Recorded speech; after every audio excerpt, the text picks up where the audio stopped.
Hello, this is second attempt on making this video. Another progress on my game. Well, more progress on my game, I guess. So, I did a lot of stuff. Let me name myself something that will not be used like I did before and I screwed up before. Okay, let's do that. Test. I wanted to name myself Test, but I guess that failed. Okay, good. So, as you see, first thing first, UIs. The new GUI. I basically I've redone entire GUI system that I wrote. Before I had 1,600, I think, lines of code in one class. That's not optimal. And before I was using Unity's IMGUI. Hi. Why is he looking at me? Creepy. Yeah, IMGUI, which is calling pretty much entire GUI multiple times per frame, which is not great for performance, and it had some limitations. It was convenient to code in it, but yeah, it's not great. So I switched to Unity's newer GUI. They also had an even newer one now, but I will not switch to that anytime soon. So the newer GUI, my newer GUI code has like 2,400 lines of code, but it's nicely cut into many classes and everything. Like, it should be much more performant too, because I call everything only when it's needed and not many times per frame like IMGUI does.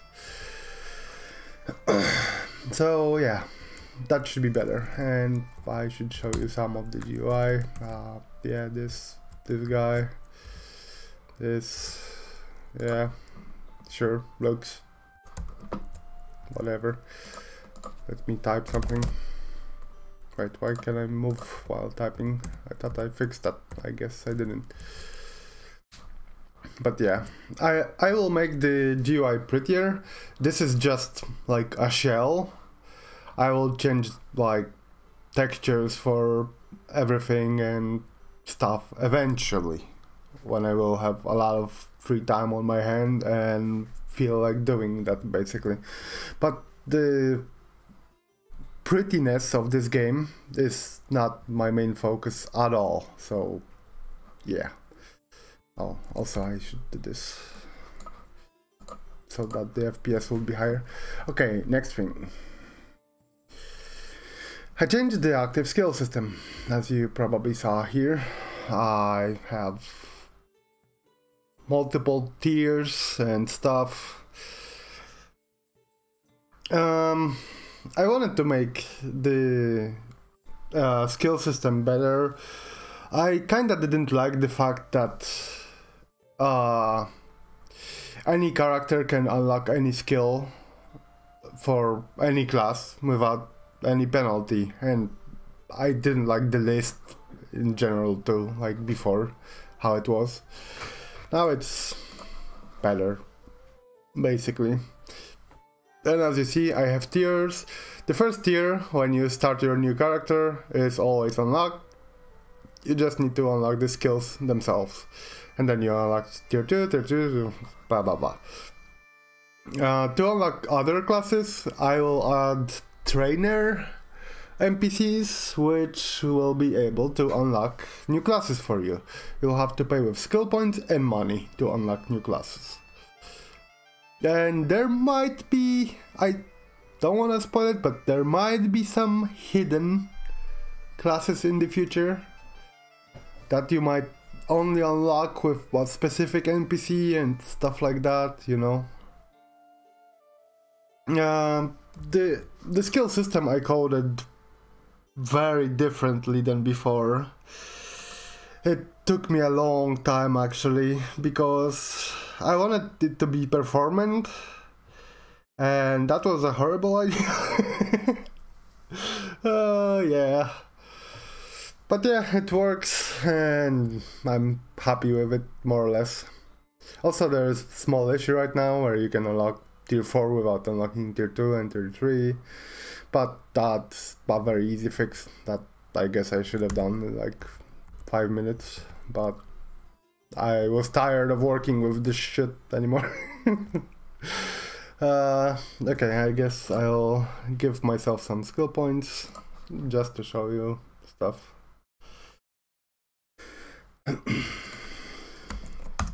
Yes, big number. Oh yeah, the skill points didn't update it. Wait, they're not showing. I guess I have a bug, damn it. Okay, so I have 2 skills, they work like before, you put them on the bar and you use them. Oh, like that. Aye. So yeah, a Necromancer can spawn monsters. Eventually he'll have some skills for attacking and stuff. And about the Necromancer, like, if your minions, I guess, will kill something, you'll get half of the XP instead of full XP. So just so it wouldn't be too overpowered, you know. And it is, this class is pretty overpowered. I might nerf it, but yeah, whatever. Let's actually move the zombie too. This is how zombie looks like, and this is how skeleton looks like, because I still didn't make the models. Yes, I know. Whatever. Okay, next thing. Oh yeah, big change. I changed the... Before I was using Unity's built-in character controllers as means of colliders and movement for my player characters in my game, which kinda worked but had many issues. Like, for example, the most annoying and visible issue: when projectile hits you, you get teleported on top of the projectiles before the projectile disappears, and that's ugly, disgusting, and terrible. So I changed that. I found a script that Unity had made for rigid body character controllers. I had my own for rigid body controllers, but I was like, well, let's just see what Unity did. And I liked what Unity did. It worked better with less issues than what I had. So I slightly changed it and applied it to my characters. So now you have basically my characters is a physics body instead of like built-in character controller. So now it reacts properly to projectiles, explosions, anything really. Like, I can make it move with forces and I have no big issues. The only issue I have with it right now, which I will try to fix, is that first you have no air control, which I kinda don't like. I guess that's realistic, but I don't like that very much. And the second thing that I don't like is that when you jump, sometimes, see? What happened? Wow, lag. Sometimes you get a big jump and sometimes, oh, see? Sometimes you get a short jump, sometimes you get a long jump, and I might mess around to figure that out. These are very intimate conversation going on here. Okay, next thing. I guess I know what is the next thing. Next thing is I did the same rigid body script for my AI. So now they react to physics. I can push them around, as you can see. And it's basically the same code, besides the fact that I can move them however I want.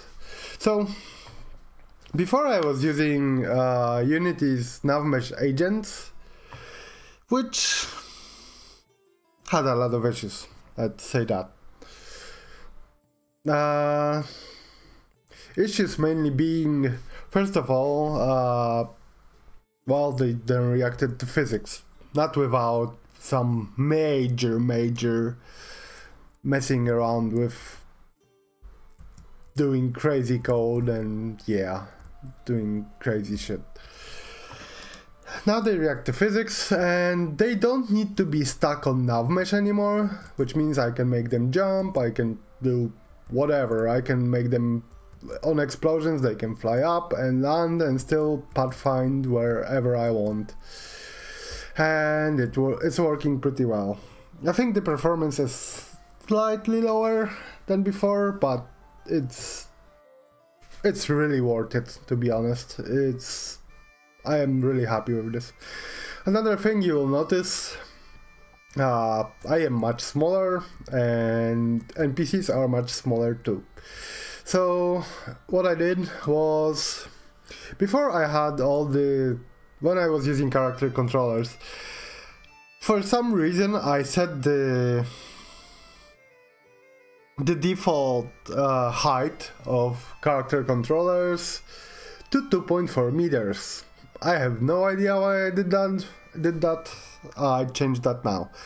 So now everything is smaller and the scale would be preserved much better, because I don't need to scale everything up to, you know, like to have something like a door 2 meters high. I can just have it 2 meters instead of like 3 meters with something. It will be much easier to work with, basically. That's about the scale. Next thing, am I already done with this video? I guess so. There's many small things that I did, but I will not get into that. So, yes, I added some new skills for other classes too, but I will add a lot of skills in the meantime anyways. As you see, I expanded the inventory a bit. You have more spots in your inventory, and you have rings for equipment and like a belt, and that's minor changes basically. Now another kinda big thing that I'm working on is, I need to stop the Unity to show you that. Well, stop the Unity player, not the Unity. Because I was messing around. You see my map. My map wasn't very great. I really didn't like it. Like, look at it. Damn it, I wish I could move faster. It's like, it's either flat ground or mountains. And that's it. And mountains are everywhere, which I don't really like. It's like a mess, basically. And another issue with my map is that, well, I kind of felt like it's a bit too small. No, I should like maximize this when I show this to you. It's too small. I mean, it's pretty empty right now, but what I want to work on next is procedural generation. I mean, this map was created with procedural generation, and yeah, I want to take it much further, where the cities and villages would be procedurally generated.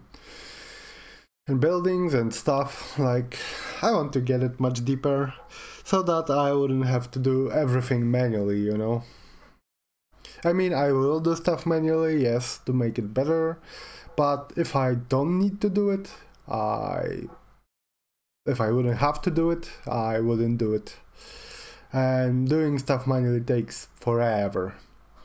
Okay, so I changed my procedure generation script a bit to make the terrains kinda cooler.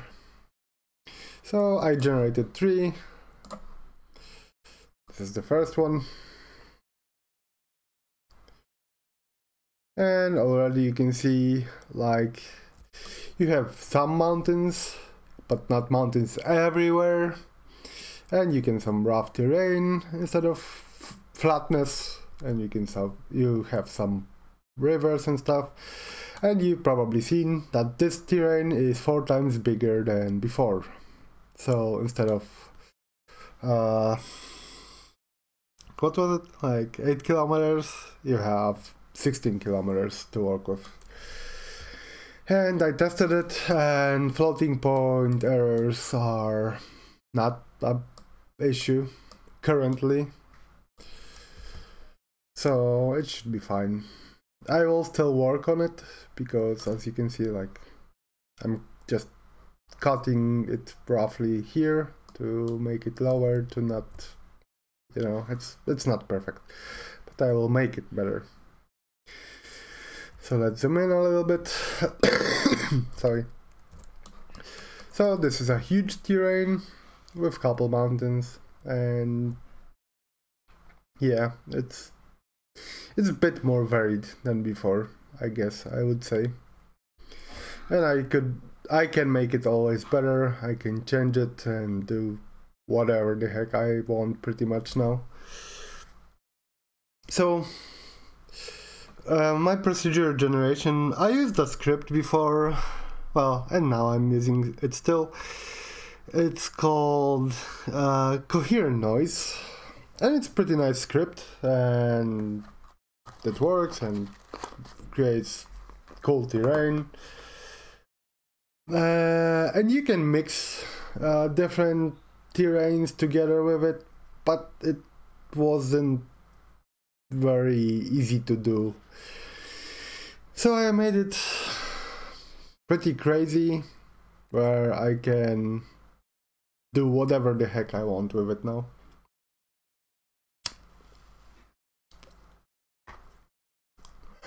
I can combine the different things in whatever ways. I can subtract, add, multiply, blah blah, you know, anything. And it's pretty good. I like it, and I will probably make it better in the future. Okay, let's see the second terrain. I should probably zoom in again. This is the second. I didn't change any settings in between this. I only changed the seed. These are 3 different seeds basically for the terrain generation. And as you can see, there's much more mountains here. Like, this is mountains here, here, a big huge mountain.